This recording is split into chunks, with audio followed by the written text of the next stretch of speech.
Oi, turma, do livro Perturbações Espirituais, de Valdo Franco, Manuel Filomeno Miranda. No capítulo 12, os debates prosseguem. Nós vamos para a segunda parte, porque o texto é grande. Por isso mesmo, jamais haveria a ressurreição. Não fora precedida da crucificação do justo. Este é um momento de calvário para os descendentes do amor de Jesus, necessitando que a vitória sobre o egoísmo e os seus famigerados membros se imponha mediante a compaixão e a caridade. Não há como reagir-se com equivalentes instrumentos de cólera e ressentimento, porque são doentes que enlouqueceram de dor nos abismos aos quais foram precipitados.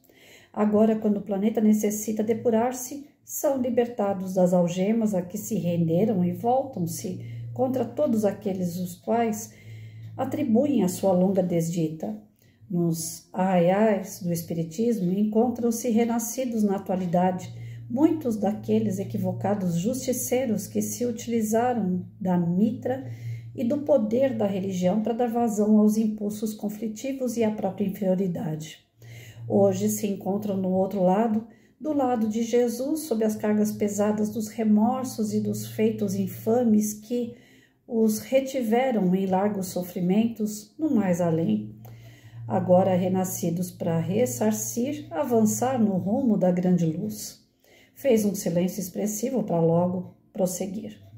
Unindo-se os irmãos muçulmanos e judeus banidos do Ocidente pelas religiões dominantes, que os responsabilizavam por crimes que são da criatura humana e não apenas de uma ou de outra raça, organizaram-se para o desforço e estão em ação. Tenhamos paciência, aprendamos o amor e demonstremos-lhes que já não somos os mesmos daquelas passadas ocasiões de alucinação e fanatismo, qual hoje ocorre com eles. Acima de tudo, porém, cuidemos da conduta moral em relação a Jesus e à sua doutrina, deixando de lado os impulsos inferiores de dominação, de combates externos, porque os verdadeiros inimigos da criatura humana estão no seu interior e não fora, na condição do seu próximo enfermo. Indispensável que os espíritas, compreendendo o que vem ocorrendo, unam-se, desculpem-se, permitam-se o direito de ser imperfeitos em processo de aprimoramento, atraindo para suas fileiras os desencarnados que, ora, se lhe apresentam como inimigos, de modo que, não muito obstante, esteja o reino dos céus instalados na terra e todas as ovelhas se encontrem sob o cajado seguro do seu único pastor. Amanhã, na hora convencionada, estaremos reunidos novamente, a fim de darmos prosseguimento aos nossos abençoados serviços de esclarecimento. Que o Senhor de bênçãos nos conceda sua paz e sua sabedoria para que possamos agir corretamente em seu nome. Despedimos-nos e nosso grupo rumou na direção da sede em que nos encontrávamos durante o período que vemos narrando. Reflexões profundas dominavam a nossa paisagem mental. Sem a mínima dúvida, somos os semeadores do campo da evolução e sempre retornamos pelos mesmos sítios a fim de realizar a colheita. Lamentamos a alucinação e agressividade dos irmãos que ora investem contra Jesus, renascido nas abençoadas lides espíritas. O espiritismo é doutrina tão bela e simples porque revive a pureza do evangelho e restaura o amor sublime do amigo incomparável, utilizando-se do anjo da caridade para ser a sua norma de conduta. Trabalha o espírito a fim de que redescubra, diluindo as sombras demoradas que nele se encontram e iluminando-se a sabedoria e plenitude. Quando essa doutrina alcançar as paisagens dos corações humanos, o significado psicológico da existência passará a ser a vivência dos seus apostolados, qual ocorre com todos aqueles que se fascinaram pelo Mestre, fosse no período em que esteve conosco na Terra ou após a sua jornada incomparável. Como pôde Francisco de Assis abandonar a opulência, o prazer da juventude para entregar-se-lhe totalmente e tornar-se na pobreza extrema sob o açoite da fome, das enfermidades, do abandono de todos, o embaixador do grande rei, ao descobrir o sentido máximo da existência. Sem dúvida, saturado dos prazeres enganosos, necessitava de algo transcendente que se lhe encontrava no imo, na condição do discípulo amado que veio demonstrar ser possível viver o Mestre integralmente em qualquer época e lugar do tempo e do espaço. O silêncio que tomara conta de todos nós foi interrompido quando chegamos à nobre instituição onde pousávamos, com a advertência do coroável Dr. Bezerra. Mantenhamos a mente fixa no amor e no perdão, na caridade e na misericórdia de nosso Pai, a fim de estarmos em condições de receber nossos irmãos equivocados com sentimentos profundos e não apenas com palavras. Busquemos o repouso mediante a oração. O zimbório estava profusamente iluminado de diamantes estelares e a brisa perfumada era carreada por toda a natureza, exaltando a beleza da criação ante os nossos olhos deslumbrados e os sentimentos elevados. Durante o dia, as atividades na casa espírita eram significativas, mediante o atendimento aos viandantes de ambos os planos da vida, especialmente aqueles que ainda se encontravam sob os camartelos das desencarnações dolorosas, sem haver despertado para a nova realidade. O atendimento espiritual permanente constituía uma bênção para os transeuntes, transeuntes da amargura, os enfermos da alma. Pessoas de diferentes camadas socioeconômicas, em horários próprios, procuravam conforto moral e espiritual através do atendimento fraterno, da ação de auxílio ao próximo no serviço social, da aplicação e do recebimento fluido terápicos, enquanto espíritos ociosos e perversos espreitavam os invigilantes fora das defesas da instituição. Em determinado momento, vimos um jovem aproximadamente... Peraí, deixa eu só ver até onde que vai esse texto, que agora não, esse daqui eu vou parar. Amanhã a gente vê, porque aqui pelo jeito vai contar a história de alguém, aí a gente embaralha o meio de campo. Então, até aqui é continuidade, né, do texto de ontem ainda, onde os mentores estão agrupados, conversando entre eles o que eles vão falar com os espíritos mais endurecidos, como eles vão chegar nesses espíritos, que não adianta só falar, tem que ter atitude, tem que estar com o coração pleno de caridade, de boa vontade para atingir esses seres pela sua razão, pela sua lógica. Não adianta querer debater com eles aquilo que eles só querem ver. Se for assim, vai ser um debate inútil. Nós não somos perfeitos, não somos melhores, não somos avançados e ainda assim nós não vivemos isso no nosso dia a dia. Às vezes a gente quer falar algo para alguém, tocar o coração daquela pessoa, transformar aquela pessoa, levar uma boa palavra àquela pessoa. Está sendo óbvio para a gente o erro que ela está cometendo, mas ela não enxerga, ela não deseja mudar, ela não sente vontade em se transformar. Porque dentro dela existe algo tão endurecido como verdade que não tem ninguém que tire aquela verdade dela e coloque outra no lugar. Então, os seus exemplos, a sua vida, a sua história pode ser referência para algumas pessoas que só de olhar a sua atitude fala, poxa, se ele conseguiu, eu também consigo.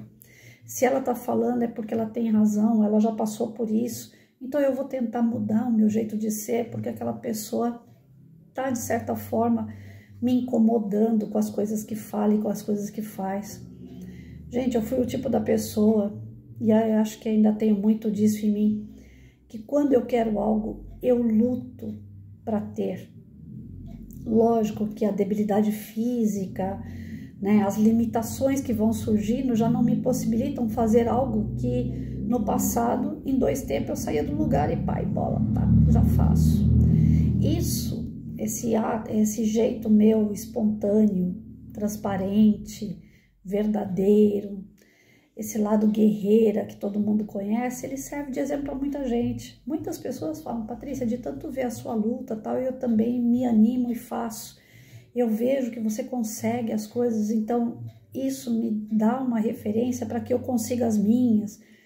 Poxa, é gratificante ouvir essas coisas, mas as pessoas não veem o trabalho que isso dá, vê o resultado, né? Tem um ditado popular idiota que fala assim, né? Todo mundo vê as pingas que eu bebo, mas não vê os, ou melhor, vê os tombos que eu levo, mas não vê as pingas que eu bebo. Ah, sei lá, um negócio assim. Então, a gente fica naquela situação de quando nós nos tornamos referência para alguém, porque as pessoas em geral ficam esperando que você sempre tenha aquela linha, né? Quando você muda um pouco devido às limitações, como eu falei, devido a algumas mudanças, inclusive no psicológico, tem coisas que antigamente faziam sentido, hoje já não fazem. As pessoas olham e falam assim, você não é nada daquilo que você era, você não é nada daquilo que você um dia fez, né? Tem que levantar a cabeça, você tem que fazer, você tem que acontecer.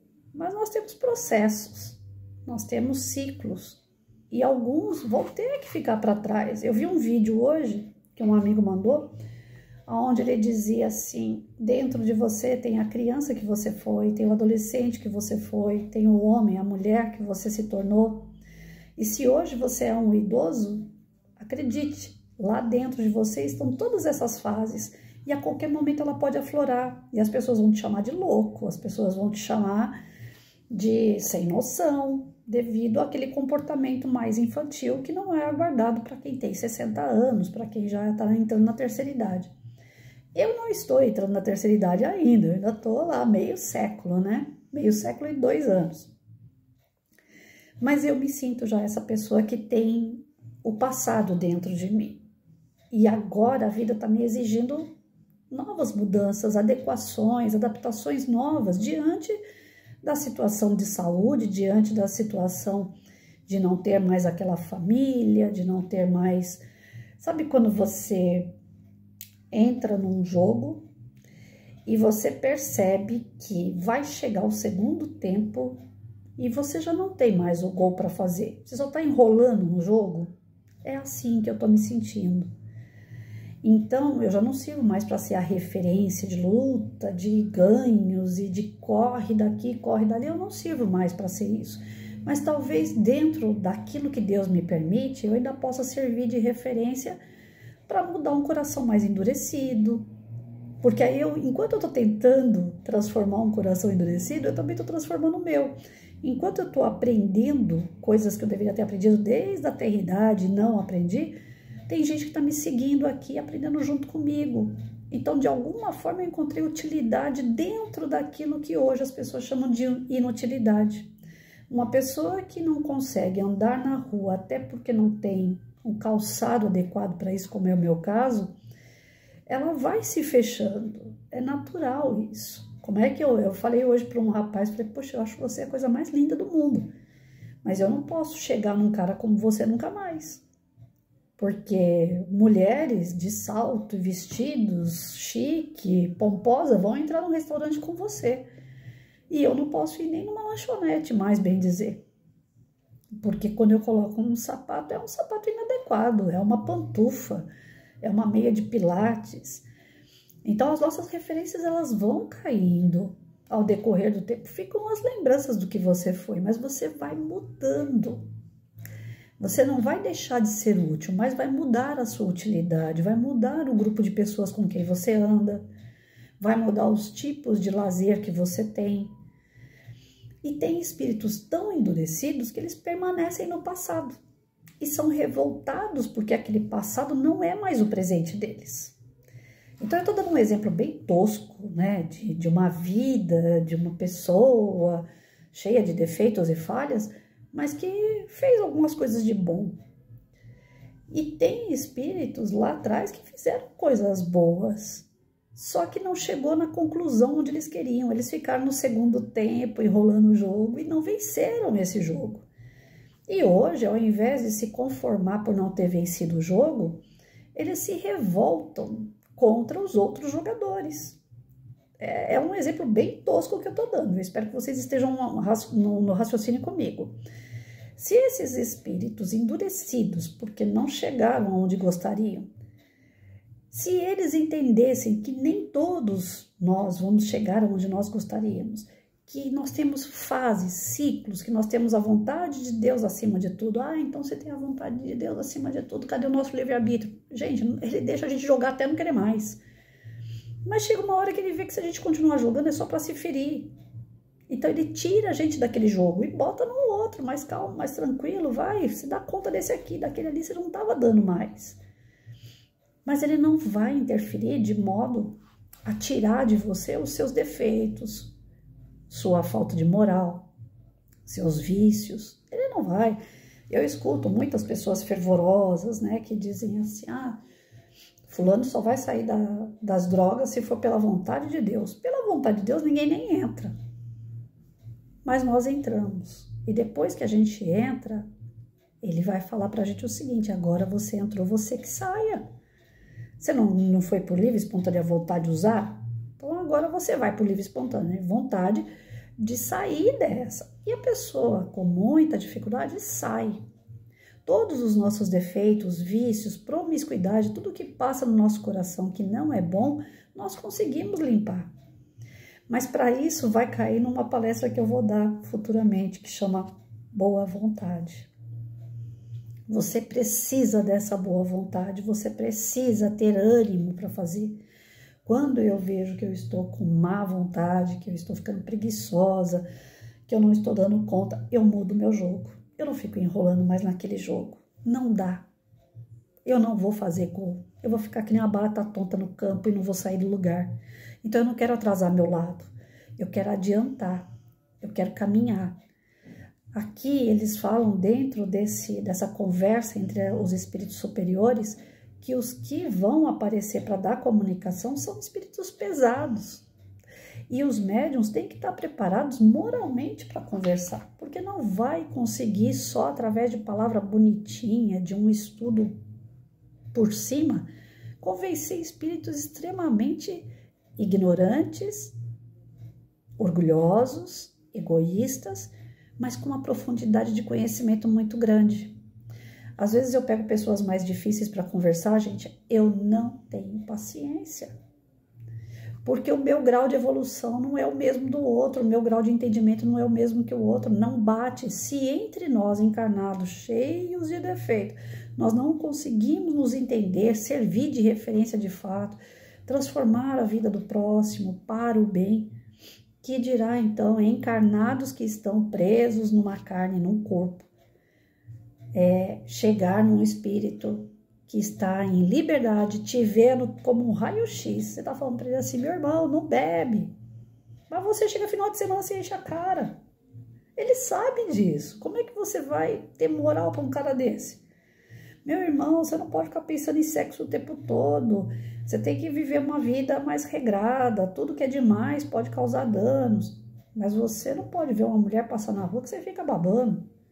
Você não contém o seu ímpeto sexual, você não consegue se segurar fisicamente, você não consegue atrair uma pessoa pelo carinho, pela conversa,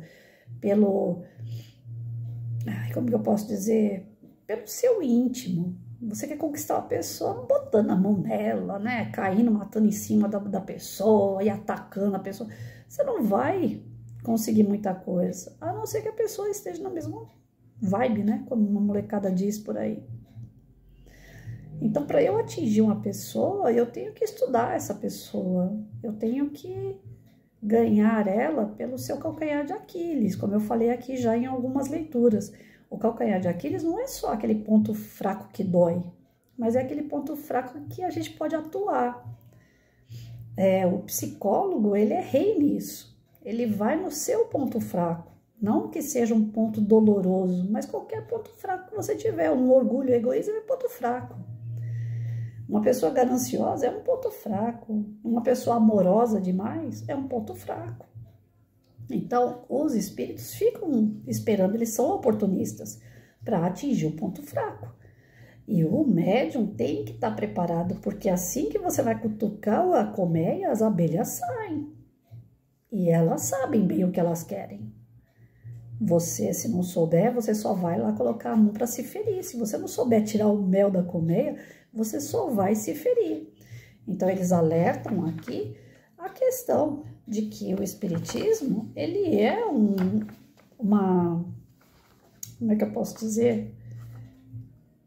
Uma ferramenta muito importante para você chegar em espíritos endurecidos e para você que está encarnado se desenvolver moralmente. É uma ferramenta maravilhosa, mas tem que saber fazer uso. Se nós não sabemos usar, vou lá fazer o trabalho mediúnico.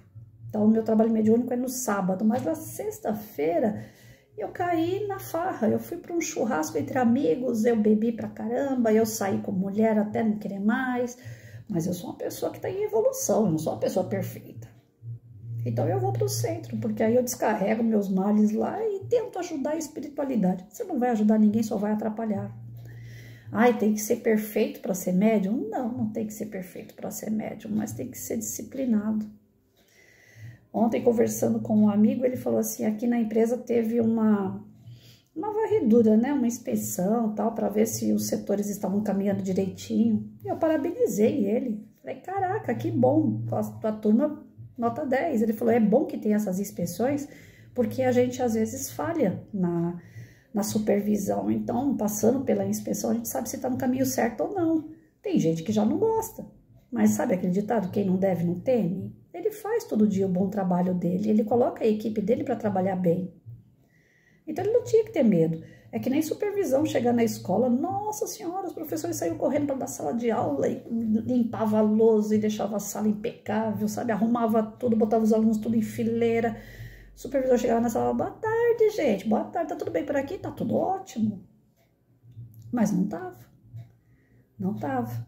Muitas das professoras não estavam nem dentro da sala de aula. Foi ver o carro da supervisão encostar lá na rua que já correu para a sala de aula. E a qualidade de ensino é uma porcaria, porque o professor não está sendo realmente supervisionado como deve. Não que a supervisão tenha que chegar lá e ficar encontrando os defeitos, falha o tempo todo, porque nós somos seres humanos e vai ter. Mas ela tem que chegar lá e falar assim, aí, o que eu posso fazer para ajudar vocês? O que está faltando nessa sala? Vamos, com comprometimento, né, trabalhar em prol da criança? A supervisão geralmente só ia lá para tomar um café na escola. Então a educação não serve para muita coisa. Se não tem alguém que fique em cima, não serve. Ah, os professores seguram uma escola. Onde eu trabalhei, os professores cansaram de encher a barriga, o peito e falaram assim, aqui a gente segura a onda sozinho, não precisa de diretor, de vice-diretor, não precisa de nada. Mas segura a que preço? Segura como? É isso que eu tô falando. As pessoas não aceitam que elas têm falhas. Elas precisam ser supervisionadas, sim. Um serviço bem feito precisa ter alguém em cima, olhando, não cobrando o tempo todo, não é isso que eu quero dizer. Mas pelo menos olhando, falando, olha fulano, isso daqui você está fazendo errado, pode fazer de outro jeito que faz melhor. Não a título de prejudicar quem está fazendo, mas a título de ajudar ele a se transformar para mais. Então, quem tem possibilidade de ajudar o outro para mais, deve ajudar. Deve, não por obrigação, mas por solidariedade, por ser voluntário nisso, por ser uma pessoa solícita.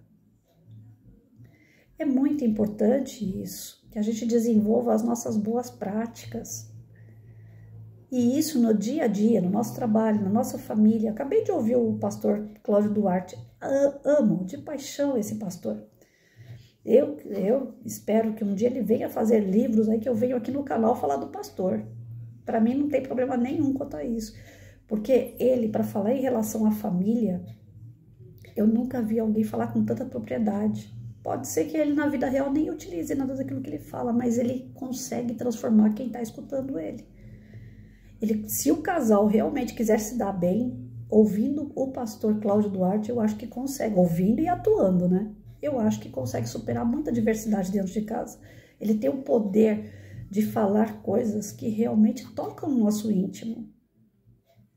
E é isso que o espiritismo precisa, pessoas que toquem o nosso íntimo, pessoas que supervisionem outras de modo a regrá-las, não por uma cobrança injusta, de marcação cerrada, mas por uma cobrança benéfica. Para quando chegar espíritos endurecidos como esse, a gente é ter a oportunidade de fazer um bom trabalho, de saber falar com esses espíritos, mas primeiro atuando, porque se a gente chegar lá e falar, olha, não beba, meu irmão, mas você bebe, você não tem moral nenhuma. Não saia procurando uma energia sexual em todos os lugares, mas você não para com uma namorada, com um namorado, você não para em casamento, você não tem compromisso com nada. Quando, eu já falei isso daqui, volto a repetir, quando mandaram eu conversar com um espírito que era viciado em jogo, eu tremia da cabeça aos pés. Porque eu tenho um trauma lá, né? Eu não sei se é trauma, uma tristeza, em relação ao que minha mãe fez a vida toda. Minha mãe, viciada em bingo, ela vendia tudo por conta de jogo. Ela pegava o salário da família e detonava ele numa noite em jogo. Aí mandaram eu conversar com o espírito e falar pra ele, meu irmão, você tá errado, isso aí vai trazer sofrimento. Sendo que com a minha mãe eu cansei de falar e não adiantava. Porque os meus argumentos eram fracos.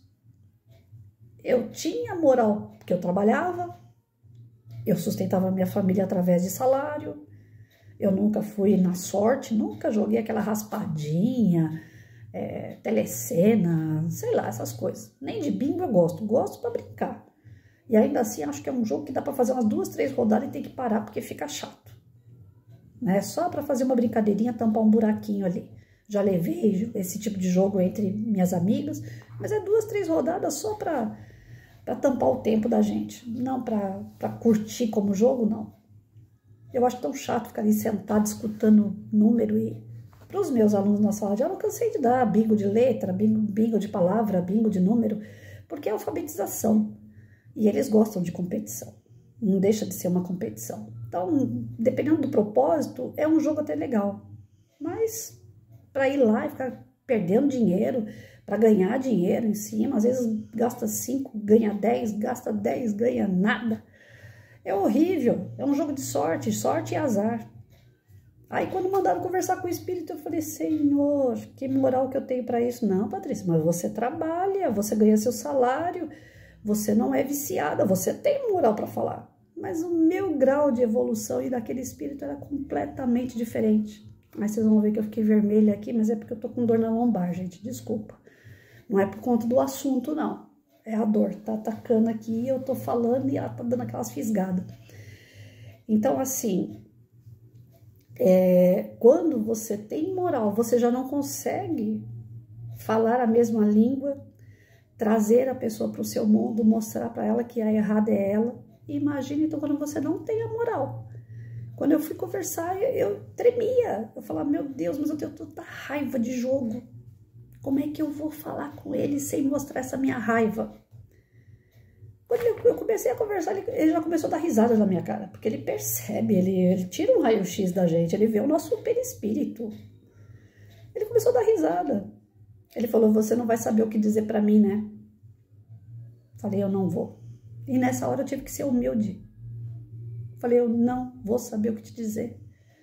Você tá viciado numa coisa sem futuro nenhum. Você tá preso a algo que tá te trazendo problemas kármicos, problemas no campo espiritual. Você tá do outro lado e não consegue nem reencarnar. Porque você precisa ficar andando atrás de pessoas que jogam. Você precisa sentir o prazer daquele que ganha, daquele que perde. A alegria, a tristeza dos outros para você é suplemento. Você fica bem mesmo com os outros mal. Você fica bem quando os outros ganham. Mas é só através dos outros. Você mesmo não tem vida, meu irmão. Quanto mais eu falava para ele, mais ele dava risada da minha cara. Eu falava, e agora, Senhor? Se fosse aqui, com a saúde que eu tinha na época, provavelmente eu já tinha voado no pescoço da pessoa. Você tá rindo da minha cara por quê? Hoje eu não tenho condições de bater em ninguém. Mas se eu tivesse de frente com o espírito, que eu tivesse que convencer, né, trazer ele para o entendimento, e ele começasse a dar risada na minha cara. Hoje eu não tenho mais esse negócio da agressividade, tá saindo de mim, eu sinto que tá saindo, graças a Deus essa parte eu tô melhorando, não que eu esteja curada, ainda tenho muita agressividade dentro de mim, sim, era tanta que eu não sabia, mas eu tenho muita mesmo. Já vem de outras encarnações e vem também de uma questão familiar. A violência que eu tenho dentro de mim é complicada. Sabe o Incrível Hulk? Eu sou mais ou menos como ele. Se tá tudo bem, tudo zen, a Patrícia é um amorzinho, mas se sai do eixo, se a pessoa fala ou faz algo que eu não gosto, e eu tô envolvida naquela energia da pessoa, eu viro bicho. Então, não adianta falar, sigam-me, porque ainda não cheguei nesse patamar. Mas ali naquele momento, com aquele espírito dando risada na minha cara, minha vontade é de voar nele. Hoje eu não teria vontade de voar. Mas em compensação, eu não sei se é bom ou ruim isso, eu deixaria ele falando sozinho. Fala, meu irmão, então eu não consigo falar com você, você me desculpa. Melhor ficar quieta. É o que eu tenho feito com muita gente. A pessoa começa a falar alguma coisa que eu não concordo, que talvez vá me abalar, que talvez vá me machucar. Fala, ó, tá bom, fica com a tua razão e eu fico com a minha. Eu não sei se isso é o correto. Eu tô estudando para tentar descobrir. Se isso for o correto, eu tô caminhando bem. Se isso não for o correto, se eu ainda tenho que ficar, se eu ainda tenho que insistir, e eu não tô fazendo isso, eu tô sendo reprovada de novo. Mas, dentro das possibilidades que eu tenho, são essas. A minha saúde, eu tô que nem doido, né? Doido diz que não pode contrariar, que piora. Dentro das minhas limitações físicas, uma das imposições do médico é não se estressa. Então, eu não tô me estressando. Eu tô seguindo a risca o que o médico diz. Quando começo a me estressar por alguma coisa, eu quero parar. Não, para, deixa pra lá, depois eu volto e faço. Hoje, quando eu acordei com essa lombar me dando problema, eu falei, meu Deus, eu tenho uma salinha que eu tô há 2 dias limpando, eu só quero terminar ela, será que não vai dar? Eu levantei, quando eu senti que o corpo tava todo dolorido e que se eu abaixar mais uma vez, eu vou ter que ir pro médico, porque ela vai estourar, ela vai inflamar. Aí eu fui lá, tomei o Musculare, tô fazendo a leitura devagarinho, daqui a pouco eu vou lá e deito e tento acalmar ela de novo. É assim, não dá, não vou ficar insistindo, vou piorar pra quê? Então algumas pessoas persistem no erro e persistem por milênios. Tá vendo que aquilo tá trazendo sofrimento, tá vendo que aquilo ali não é o caminho, mas de cabeça dura continua. E o sofrimento vai ficando cada vez maior. Então, nós não fomos criados para sofrer. Deus não fez ninguém para sofrer. Esqueçam isso. Se alguém falou que espírita gosta de sofrer porque isso é bom pra gente, esquece, espírita não gosta de sofrer. A gente gosta do sofrimento, a gente entende o sofrimento, porque sabe que ele é fruto de coisas erradas que nós fizemos e que nós estamos limpando o nosso perispírito através do sofrimento. Dependendo do sofrimento. Tem sofrimento que não tá limpando o perispírito, tá acumulando mais sujeira ainda. A pessoa tá me fazendo mal. Aquela pessoa, poxa, ela não podia mudar. Caramba, mas eu gosto tanto dele. Ele me faz tanto, sofrer tanto. Bom, esse aí é o tipo do sofrimento que é mais lixo pro teu perispírito. Porque você tá em lamentação, você tá criando raiva, você tá criando angústia, frustração, então sentimentos ruins estão vindo.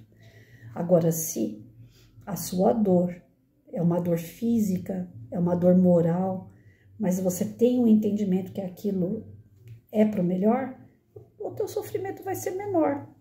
Você sofre menos. Alguns anos atrás, se alguém falasse para mim assim, Patrícia, você tá sozinha, por que você não arruma uma casa menor? Eu ia me sentir extremamente ofendida. Imagina, trabalhei tanto para ter essa casa, lutei tanto para ter minhas coisas. Hoje, se alguém falar para mim assim, Patrícia, eu arrumei uma casa menorzinha para você, você quer? Não tem que fazer nada, porque o meu problema é esse, eu não vou entrar em reforma, né? Mas se alguém chegar em mim e falar, não tem que fazer nada, só tem que levar seus móveis e pular para dentro. Você quer essa casinha? Poxa, demorou. Porque eu não tenho apego. Eu fiz, lutei, é minha, mas eu não tenho apego. Ontem eu ainda falei para vocês, falei, eu quero continuar no planeta Terra porque eu sei que vai ficar bom. Eu não sou besta de falar que eu quero ir para qualquer planeta. Seria demagogia demais. Eu quero continuar aqui, vai ficar bom o troço e agora que vai ficar bom eu vou embora. Então eu posso desencarnar, mas eu quero encarnar de novo aqui. Querer e poder tem uma certa distância, né? Falam que querer é poder, mas às vezes não tem merecimento no meio, então não é poder. Mas se eu tiver o merecimento, é aqui que eu quero voltar. O planeta Terra vai ficar bom. Pelo que a gente tá vendo, vai ficar muito bom. Então eu quero vir.